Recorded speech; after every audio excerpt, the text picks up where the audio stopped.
Bonjour, ici Marie Grisolano, la fondatrice de la Nomaderie.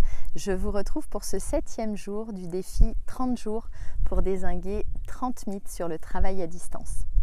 Alors aujourd'hui, je termine cette première semaine du défi que je me suis lancé lundi dernier, de vous proposer chaque jour une vidéo sur un thème autour du travail à distance et du télétravail. Je n'avais jamais mené ce type d'expérience avant et j'ai trouvé que c'était, dans la période que nous vivons, assez intéressant de partager avec vous de manière assez spontanée chaque jour un sujet sur le travail à distance. Je dis assez spontané parce que je tourne, donc là je vous emmène un petit peu dans mes coulisses, mais je tourne ma vidéo chaque jour. Juste avant de la poster sur les médias sociaux. Donc pour ne rien vous cacher, nous sommes dimanche, il est presque 19h je pense, et cette vidéo elle va être en ligne je pense d'ici 1h ou 1h30. Et voilà, donc qui dit dimanche dit pas de travail pour bien respecter les espaces de vie professionnelle et personnelle. Donc pas de travail, mais j'ai quand même souhaité vous faire cette vidéo. Pour tout vous dire, j'ai écouté tout à l'heure l'interview d'un sociologue, François Dupuis, qui parlait d'une étude qu'il a menée auprès de travailleurs, auprès de salariés depuis le début du confinement, et qui met en avant que finalement le plus grand bouleversement aujourd'hui pour les salariés depuis le début du confinement, c'est le rapport au temps. Le rapport au temps retrouvé et au fait que la qualité de leur temps peut être meilleure, et surtout leur temps de travail.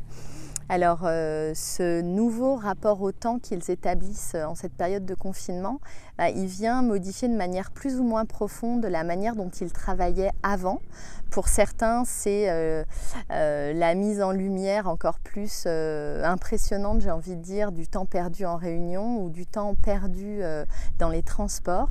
Et globalement, une majorité de ces salariés interviewés, ce qu'ils mettent en avant, c'est qu'ils ont l'impression de mieux travailler aujourd'hui.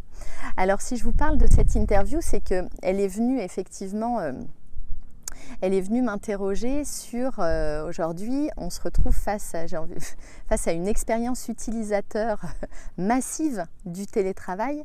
Le télétravail, le travail à distance, c'est une tendance de fond de nos modes d'organisation depuis un certain nombre d'années. Mais c'est vrai que là, le confinement vient y mettre un coup d'accélérateur absolument fabuleux. Et ce qui m'intéresse, ce qui va m'intéresser dans les semaines à venir, et je pense que c'est important et intéressant que chacun d'entre nous, qu'on soit dans une équipe, qu'on soit manager, chef d'entreprise, on se pose un peu sur ce sujet-là. C'est finalement de quelle manière nos organisations, nos entreprises, les managers vont se saisir de cette expérience de télétravail imposée, subie, du jour au lendemain, depuis le début du confinement. Comment les organisations vont se saisir de ça pour ancrer dans leurs pratiques de manière durable ce télétravail, parce qu'aujourd'hui les études se multiplient à ce sujet-là. Une majorité de salariés souhaitent continuer l'expérience après le déconfinement. Aujourd'hui, c'est 2/3 des salariés qui souhaitent en moyenne télétravailler 2 à 3 jours par semaine après le déconfinement. Donc voilà, je trouve que c'est un sujet intéressant qui va être intéressant de débattre dans les semaines à venir. Je suis très intéressée par tout ce que vous avez à dire sur ce sujet-là, que vous soyez collaborateur, manager, dirigeant d'entreprise. Déjà, dans quelle mesure votre rapport au temps et à votre temps de travail a évolué, a changé depuis ces 7 semaines de confinement?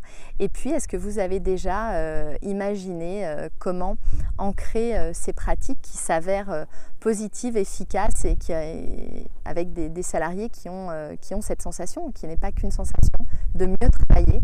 Comment vous allez ancrer ça dans les pratiques de travail de vos entreprises? Voilà, c'était, on peut dire, un peu mon sujet de réflexion du dimanche, au-delà d'un mythe sur le travail à distance.